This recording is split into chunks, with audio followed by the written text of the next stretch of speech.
Hello and welcome back to the discussion on the reactive intermediates in organic chemistry, specifically carbocations. এর আগের দিন আমরা কার্বোক্যাটায়নের structure, shape এবং stabilising factors এইগুলো নিয়ে আলোচনা করেছি। এখানে আমরা ফার্স্টে ডিসকাস করব কিছু টিপিক্যাল কেস স্টাডিজ নিয়ে, যেখানে আমরা কতগুলো কার্বোক্যাটায়নকে তাদের রিলেটিভ স্টেবিলিটি অনুযায়ী জাজ করব।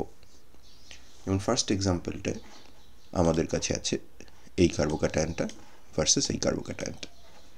This one is more stable than that one. The first one is more stable than that one, second one. Why? Both of them are allylic, as you can see, so both of them can gather resonance stabilization. Both of them are primary allylic. এই সেন্টারটা primary, আবার এই সেন্টারটা secondary, এই সেন্টারটা secondary. But প্রথম কার্বোক্যাটায়নের ক্ষেত্রে যখন আমরা অ্যালাইলিক কনজুগেশন অ্যালাউ করছি, তখন এই কার্বনটা বেনজাইলিকও বটে, which is not in this case. এবং তার ফলে এখানে একটা বেনজাইলিক কনজুগেশন, ফিনাইল রিংয়ের কনজুগেটিভ স্টেবিলাইজেশনও এই কার্বোক্যাটায়নটা এনজয় করতে পারে। So this is allylic as well as benzylic carbocation, and this is only an allylic carbocation. Therefore we say that this one, first one, is more stable than the second one. Next up is this one is more stable than that one, although both are secondary. It is very straightforward. দুটো CH3 group আছে, plus I effect, 6টা hyperconjugative hydrogen. এটা secondary. Problem is it does not have any hyperconjugative hydrogens at all. Moreover দুটো CF3 group, একটা CF3 আর একটা CH3 group, আমরা দুটো CH3 না, একটা CH3 একটা CF3, তিনটে হাইপার কনজুগেটিভ হাইড্রোজেন, আর এখানে একটা CF3 মানে তোমার সেখানটায় স্ট্রংলি মাইনাস আই এফেক্ট কাজ করছে। Instead of electron releasing group, this CF3 is actually electron withdrawing. Therefore এখানে 6টা হাইপার কনজুগেটিভ হাইড্রোজেন প্লাস দুটো মিথাইল গ্রুপের প্লাস আই এফেক্ট, আর এখানে মাত্র 3টে হাইপার কনজুগেটিভ হাইড্রোজেন এবং একটা CF3 গ্রুপের স্ট্রং মাইনাস আই এফেক্ট। তো of course this isopropyl cation will be much more stable than the corresponding trimethyl fluorinated derivative. Okay, next up is this one versus that one. এখন এই ধরনের সিস্টেমের ক্ষেত্রে আমরা অ্যালাইলিক কনজুগেশন দেখতেই পাচ্ছি। তো ফার্স্ট এরটার ক্ষেত্রে আমরা যদি অ্যালাইলিক কনজুগেশন দেখাই, তাহলে এই কার্বনটার ওপর প্লাস চার্জ আসছে, তার পাশেই মিথক্সি আছে। আমরা জানি যে কার্বোক্যাটায়নের পাশে যদি এই ধরনের হেটারোঅ্যাটম গ্রুপ থাকে, যাদের লোন পেয়ার অফ ইলেকট্রন আছে, এবং পার্টিকুলারলি যদি তারা সবাই সেকেন্ড রো এলিমেন্ট হয়, অর্থাৎ কার্বনের সাথে যদি তার অরবিটাল সাইজটা ম্যাচ করে, তাহলে তাদের প্লাস আর এফেক্টটা এই কার্বোক্যাটায়নকে স্টেবিলাইজ করতে হেল্প করে। তো আমরা সেটা দেখিয়েছি, এবং এইটাই অ্যাকচুয়ালি এই কার্বোক্যাটায়নের মোস্ট কন্ট্রিবিউটিং ক্যানোনিক্যাল, কারণ অক্সিজেনের সহ সমস্ত কার্বনের অক্টেট ফিল্ড আপ আছে এবং নাম্বার অফ কোভ্যালেন্ট বন্ডস বাকি দুটো ক্যানোনিক্যালের থেকে বেশি আছে। সেই ধরনের কনজুগেশন কি এখানে হতে পারে? সেকেন্ড যে কার্বোক্যাটায়নটা, সেটাতে অ্যাকচুয়ালি এই মানে C+-এর সাথে এই ওএমির কনজুগেশন হবে না। C+টা কেবলমাত্র অ্যালাইলিক কনজুগেশন এনজয় করে। মোর ইম্পর্টেন্টলি এই অ্যালাইলিক কনজুগেশনের যে ডাবল বন্ডটা C+কে স্টেবিলাইজ করছে, সেটা কিন্তু আবার ওএমির সাথেও conjugated, and it's also called cross conjugated. তার কারণ আমরা যেমন এখানটায় দেখছি যে ওএমির থেকে ইলেকট্রন ফ্লো করে প্লাস চার্জের মাথায় যেতে পারে ভায়া দিস ডাবল বন্ড, অর্থাৎ এখানে লিনিয়ার কনজুগেশন আছে। এই ডাবল বন্ডটা কিন্তু প্লাস চার্জের সঙ্গে যদি কনজুগেশনে আসে, তাহলে ওএমির সাথে কনজুগেশনে আসতে পারে না। আবার ওএমির সাথে যদি কনজুগেশনে আসে, তাহলে প্লাস চার্জের সঙ্গে কনজুগেশন আসতে পারে না। অর্থাৎ কার্বোক্যাটায়নের স্টেবিলাইজেশন করার জন্য ডাবল বন্ডের ইলেকট্রনের যে টান, সেটা এইখানটায় কিছুটা হয়তো কম, এই মলিকিউলটাতে বা এই আয়নটাতে কিছুটা কম, বিকজ ওএমির প্লাস আর এফেক্ট এই ডাবল বন্ডের উপরে ইলেকট্রন ডেন্সিটি বাড়িয়ে দিচ্ছে, এবং তার ফলে এই ডাবল বন্ডে শিফট করে এইখানটায় এসে এই প্লাস চার্জকে স্টেবিলাইজ করার নেচারটা হয়তো খানিকটা কমে যাচ্ছে। এবং that is a cross conjugation, যেটা আমরা এইখানে দেখিয়েছি। যেমন আমাদের এই জায়গাটাতে একটা আমাদের ডাবল বন্ড রয়েছে, যেটা এই প্লাস চার্জের সঙ্গেও কনজুগেটেড, আবার ফিনাইল রিংয়ের সঙ্গেও কনজুগেটেড। এটা বেসিক্যালি এইটার একটা অ্যানালগ আমরা ভাবতে পারি। এখানে যেরকম লিনিয়ার কনজুগেশন রয়েছে, এখানে ক্রস কনজুগেশন রয়েছে। ক্রস কনজুগেশন মানে ডাবল বন্ডের সঙ্গে যখন ফিনাইল রিং কনজুগেট করছে, তখন C+ তার সাথে কনজুগেট করতে পারছে না, সি প্লাসের সাথে যখন ডাবল বন্ড কনজুগেট করতে যখন ফিনাইল রিং কনজুগেশন আসতে পারছে না, phenyl ring carbon carbon double বন্ডের সঙ্গে ক্রস কনজুগেশনে থাকার জন্য এই CH2 প্লাসের stabilisation due to this carbon carbon double bond is less effective than it should have been. তারপরের এক্সাম্পলটাও pretty straightforward. First carbocation is more stable than second one. Carbonyl is a electron withdrawing group এবং that is why it does not want the positive charge right adjacent to it. তার minus I effect আছে, তো যত plus charge তার থেকে দূরে থাকবে তত বেটার। তার ফলে এখানে এটা যদি আলফা কার্বন হয় তাহলে এটা বিটা কার্বনের উপরে প্লাস চার্জ আছে, সেকেন্ডটায় আলফা কার্বনের উপরে প্লাস চার্জ আছে, উইচ ইজ নট গুড। তাহলে এটা প্রাইমারি, এটা সেকেন্ডারি, ইয়েট প্রাইমারি কার্বোক্যাটায়ন হওয়া সত্ত্বেও সেকেন্ডারি কার্বোক্যাটায়নের থেকে সেটা মোর স্টেবল, বিকজ আরেকটা factor, the minus I electron withdrawing effect of the CO2 group is responsible. তারপরের এক্সাম্পলটা হচ্ছে আমরা তিনখানা টার্সিয়ারি কার্বোক্যাটায়ন দেখছি, তার মধ্যে যেটা সাইক্লিক সেটা সব থেকে কম স্টেবল, টার্সিয়ারি বিউটাইলটা তারপরে, আর তারপরে হচ্ছে আরেকটা টার্সিয়ারি কার্বোক্যাটায়ন যেখানটায় দুটো CH3 আর একটা ফিনাইল গ্রুপ আছে। এটা কেন সবচেয়ে বেশি স্টেবল এটা বুঝতে আমাদের অসুবিধে নেই।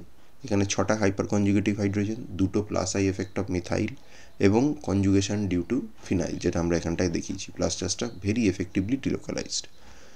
টার্সিয়ারি বিউটাইলের ক্ষেত্রে 9টা হাইপার কনজুগেটিভ হাইড্রোজেন এবং 3টে প্লাস আই এফেক্ট। হাউএভার এখানে কোনো বেঞ্জাইলিক কনজুগেশন নেই, তার ফলে এইটার তুলনায় সে লেস স্টেবল। কিউরিয়াস ব্যাপারটা হচ্ছে এই সাইক্লোপেন্টেন রিং আছে এই কম্পাউন্ডটা, কারণ এখানে এটা টার্সিয়ারি হওয়া সত্ত্বেও এখানে কিন্তু এর স্টেবিলিটি টার্সিয়ারি বিউটাইল বা এই করেসপন্ডিং যে তার বেঞ্জাইল ডেরিভেটিভ তার তুলনায় অনেকটা কম। তার কারণ একটা কারণ হচ্ছে of course number of hyper conjugative hydrogen কমে গেছে, এখানে 3টে, এখানে 2টো, এখানে 2টো, তার মানে এখানে 9টার বদলে তুমি 7টা হাইপার কনজুগেটিভ হাইড্রোজেন পাচ্ছ, but that's not the actual reason why it is so much unstable. এখানে বন্ড অ্যাঙ্গেলটা হচ্ছে 120 ডিগ্রি, এখানে বন্ড অ্যাঙ্গেলটা হচ্ছে 120 ডিগ্রি, এবং আইডিয়ালি আমরা জানি কার্বোক্যাটায়ন প্ল্যানার ট্রাইগোনাল প্ল্যানার হতে পছন্দ করে, অর্থাৎ এখানে আইডিয়াল যে বন্ড অ্যাঙ্গেল দরকার কার্বোক্যাটায়নকে স্টেবিলাইজেশনের জন্য সেটা পেয়েছে। বাট এই সিস্টেমে আমাদের এই 5 মেম্বার রিং সিস্টেমটাতে 120 ডিগ্রি ইন্টারনাল অ্যাঙ্গেল কিন্তু পাইনি। This is less than 120 degrees, and that is why this experiences some sort of ring strain বা অ্যাঙ্গেল স্ট্রেন। অ্যাঙ্গেল স্ট্রেন কখন ডেভেলপ করে?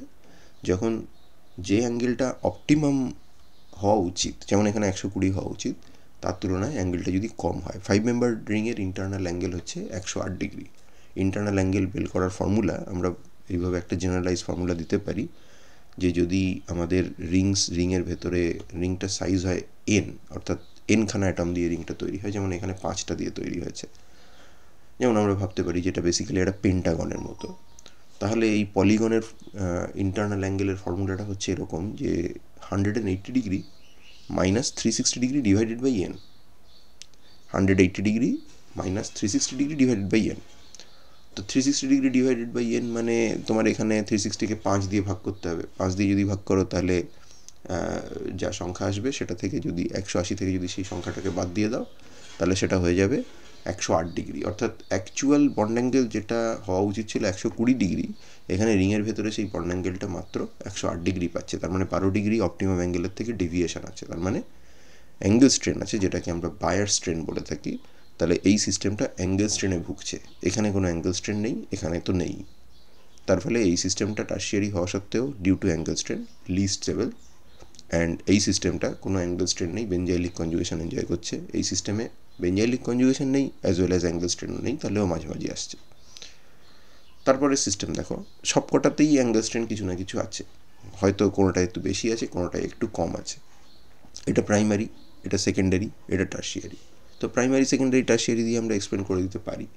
এই সিস্টেমটাতে অ্যাঙ্গেল স্ট্রেন একটু বেশি আছে, কারণ অ্যাঙ্গেল এখানে চাইছে হচ্ছে 120, কারণ এটা sp2 হাইব্রিডাইজ হওয়ার কথা, মাথায় প্লাস চার্জ আছে, 3টে সিগমা বন্ড, তো এখানে চাইছে 120 কিন্তু পাচ্ছে 108, এখানেও চাইছে 120 কিন্তু পাচ্ছে 108, এখানে কিন্তু 120ও চাইছে না, তার কারণ এই সিস্টেমটা স্যাচুরেটেড। এইখানটায় অ্যাঙ্গেল স্ট্রেন রিলেটিভলি কম আছে, কারণ ও চাইছে 109, পাচ্ছে 109-এর কাছাকাছি, কারণ এই সিস্টেম তো আর প্ল্যানার নয়, এখানে একটু ডিভিয়েশনও থাকবে।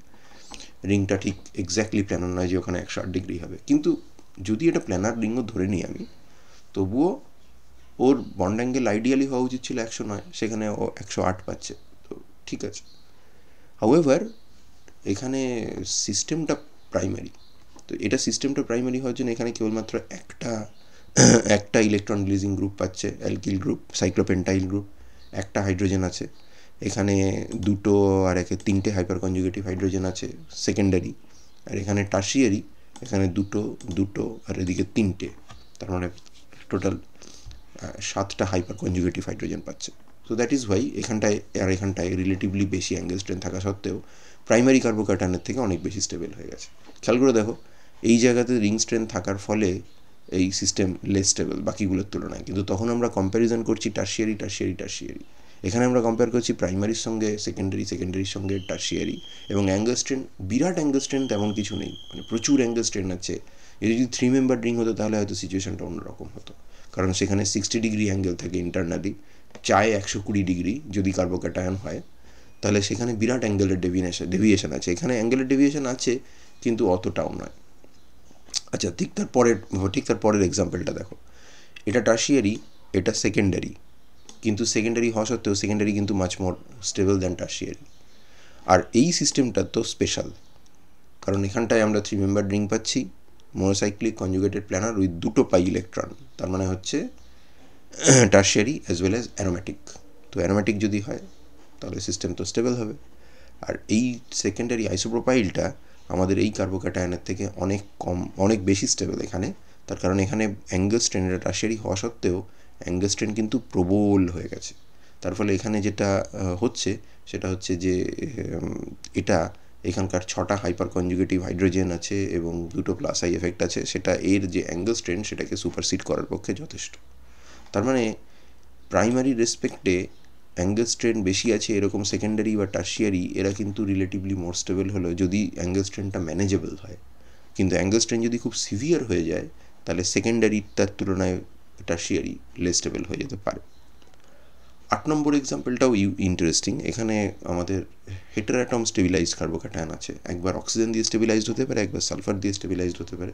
এবার sulphur third rho element, oxygen second rho element, তো স্টেবিলাইজ করার জন্য অক্সিজেন মাচ বেটার। তো অক্সিজেনের জন্য আমরা যদি রেজোনেন্স স্ট্রাকচার আঁকি তো তাহলে সেগুলোর কন্ট্রিবিউশন টুয়ার্ডস ওভারঅল স্ট্রাকচার অনেক বেশি হবে এবং এফেক্টিভলি প্লাস চার্জটাকে ডিলোকালাইজ করতে পারবে। সালফারের সাথে অরবিটাল ম্যাচ করে না, সালফার থার্ড রো এলিমেন্ট, কার্বনের অরবিটাল ম্যাচ করে না ভালো করে, তার ফলে রেজোনেন্স বা কনজুগেশন কোনোটাই খুব, যাই বলো না কেন, সেটার স্টেবিলাইজেশন খুব ভালো নয়, অর্থাৎ প্লাস চার্জটা খুব একটা বেশি ডিলোকালাইজড হতে পারে না। যদিও অক্সিজেনের মাইনাস আই এফেক্ট বেশি এবং সেই জন্য তুমি এখানে কনফিউজড হয়ে যেতে পারো যে মাইনাস আই এফেক্ট অক্সিজেনের বেশি এবং সালফারের মাইনাস আই এফেক্ট কম হওয়ার জন্য অক্সিজেন ইলেকট্রন উইথড্র করবে এবং সেক্ষেত্রে এই কার্বোক্যাটায়নটা ডিস্টেবিলাইজড হয়ে যাবে। বাট দ্য থিং ইজ, যেহেতু সেকেন্ড রো এলিমেন্ট, অক্সিজেনের প্লাস আর এফেক্ট এখানে খুব ভালো কাজ করে, সালফারের প্লাস আর এফেক্ট অতটা কাজ করতে পারে না, and that plus R effect tends to supersede or compensate for the enhanced minus I effect of the oxygen due to its high electronegativity. ওকে, 9 নম্বর এক্সাম্পলটা, এটা আমরা যখন অ্যারোমেটিক ইলেকট্রোফিলিক সাবস্টিটিউশন পড়বো তখন এই ধরনের কার্বোক্যাটায়নদের আমাদের চোখে পড়বে। তো এখানে আমরা দেখতে পাচ্ছি যে এই জায়গাতে একটা প্লাস চার্জ, সেটা কনজুগেটেড উইথ দি পাইজ নেটওয়ার্ক। এখানে একটা সর্ট অফ কনজুগেটেড ডাবল বন্ডের নেটওয়ার্ক আছে, তার সাথে এই প্লাস চার্জটা কনজুগেশনে আছে, সেটা এখানেও আছে।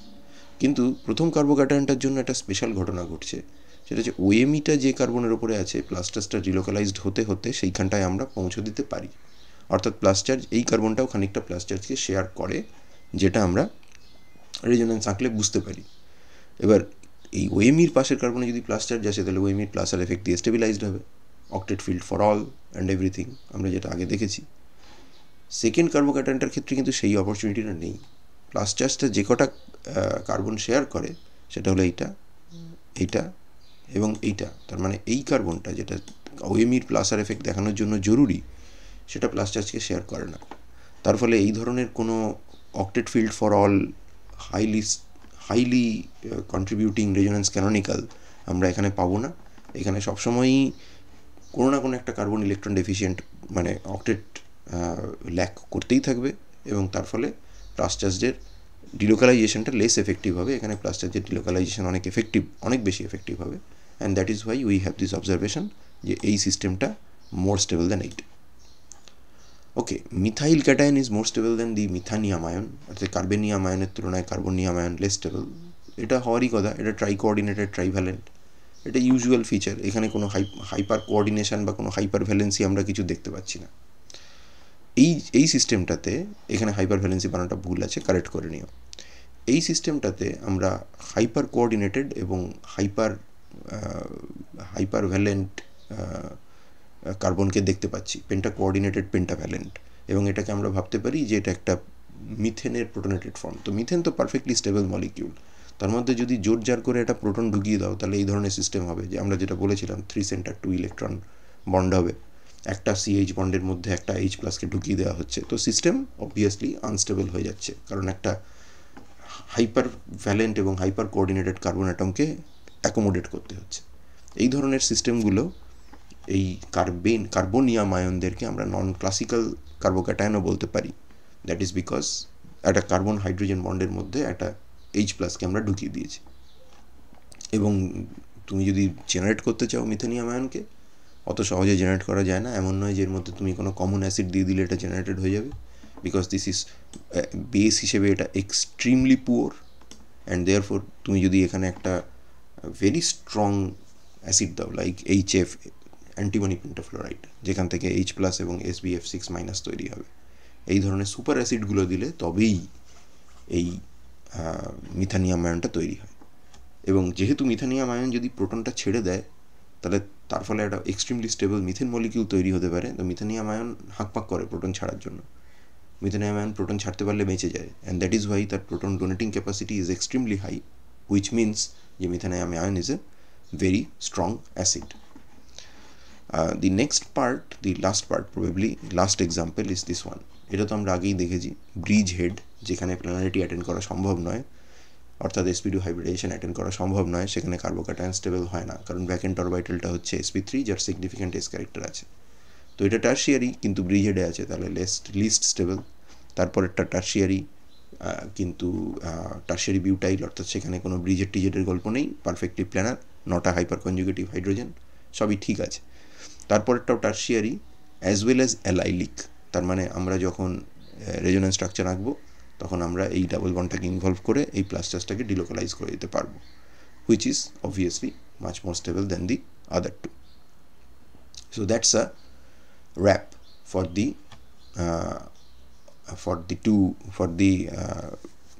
Specific cases. আমরা গোটা 10 স্পেসিফিক এক্সাম্পল দেখলাম, এবং এগুলো সবই কোনো না কোনো টাইমে আমাদের ইউনিভার্সিটি পরীক্ষায় অ্যাপিয়ার করেছে.